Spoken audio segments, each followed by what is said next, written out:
Assalamualaikum warahmatullahi wabarakatuh.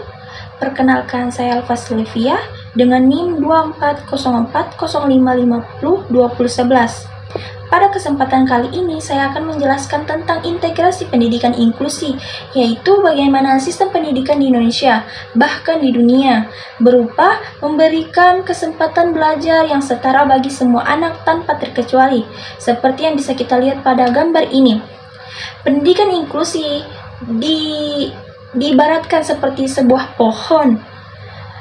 Akar dari pohon ini adalah definisi pendidikan inklusi, sementara batang dan cabangnya menggambarkan berbagai aspek yang saling mendukung, mulai dari kebijakan nasional, kebijakan internasional, ragam disabilitas, hingga implementasi di sekolah.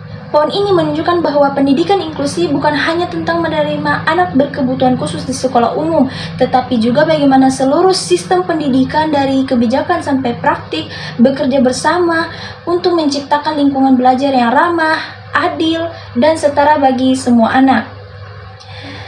Baik, sekarang mari kita bahas satu persatu bagaimana dari pohon integrasi pendidikan inklusi ini, dimulai dari definisi pendidikan inklusi. Definisi pendidikan inklusi nomor 8 tahun 2016 tentang penyandang disabilitas serta Permendiknas no 70 tahun 2009 tentang pendidikan inklusi. Pendidikan inklusi adalah sistem penyelenggara pendidikan yang memberikan kesempatan kepada semua peserta didik, termasuk mereka yang memiliki kelainan atau potensi kecerdasan bahkan istimewa, untuk belajar bersama dalam satu lingkungan pendidikan. Sedangkan menurut para ahli, menurut Bot dan Ainscombe 2002, pendidikan inklusi adalah proses meningkatkan partisipasi dan mengurangi hambatan belajar bagi semua peserta didik di sekolah.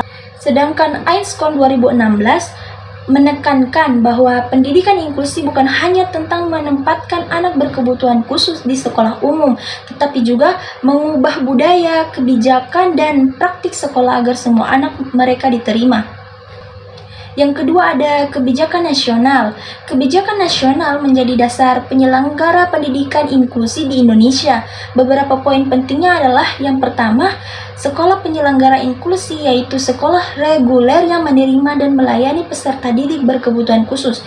Yang kedua, kurikulum diferensiasi, yaitu penyesuaian materi dan metode sesuai kebutuhan individu siswa.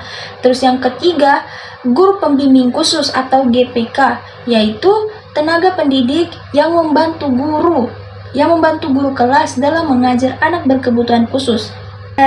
Yang ketiga, kebijakan internasional. Kebijakan ini mengacu pada UNESCO Education 2030 dan SDGs Tujuan 4, yaitu menjamin pendidikan yang inklusif dan berkualitas bagi semua orang. Hal ini menegaskan bahwa pendidikan inklusif adalah komitmen global untuk memastikan tidak ada anak yang tertinggal dalam sistem pendidikan. Kemudian yang keempat, Index for Inclusion, menurut Bot dan Ainscombe 2002. Indeks ini merupakan paduan internasional yang membantu sekolah menilai sejauh mana mereka telah menerapkan prinsip inklusi. Ada 3 komponen utama. Yang pertama, kebijakan inklusif, yaitu aturan sekolah yang mendukung keberagaman dan keadilan. Kemudian ada praktik inklusif, yaitu kegiatan belajar yang melibatkan semua siswa. Kemudian yang terakhir ada budaya inklusif, yaitu suasana sekolah yang menghargai perbedaan dan mendukung partisipasi semua pihak.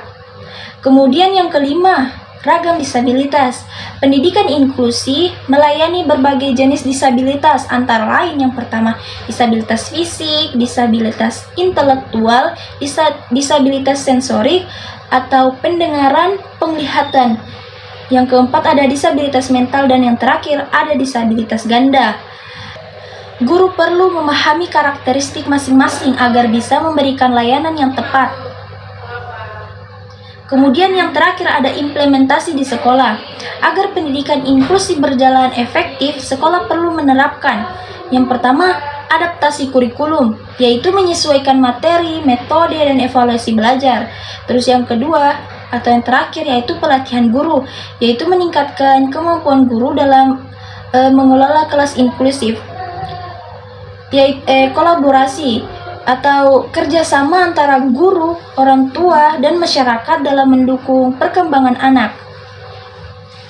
Nah, itulah penjelasan mengenai integrasi pendidikan inklusi. Dari penjabaran tadi, kita bisa melihat bahwa pendidikan inklusi bukan hanya tentang memasukkan anak berkebutuhan khusus ke sekolah umum, tetapi lebih dari itu, yaitu bagaimana kita membangun sistem, budaya, dan lingkungan belajar yang menerima setiap perbedaan. Melalui kebijakan nasional, dukungan internasional, pemahaman tentang ragam disabilitas, dan penerapan nyata di sekolah, pendidikan inklusi dapat menjadi jembatan menuju pendidikan yang benar-benar adil dan berkualitas untuk semua anak.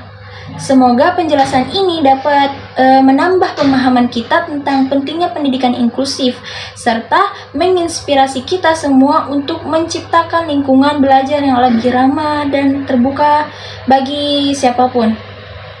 Baik, sekian dari saya. Assalamualaikum warahmatullahi wabarakatuh.